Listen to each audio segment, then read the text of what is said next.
คิวคิวขยับขึ้นมาเร็วขยับขึ้นมา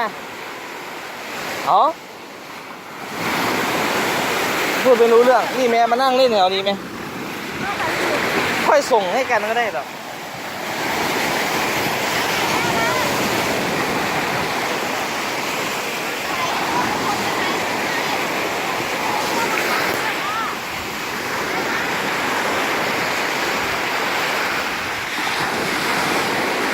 นั่งเล่นอยู่แถวนี้เดี๋ยวน้ำกระโดด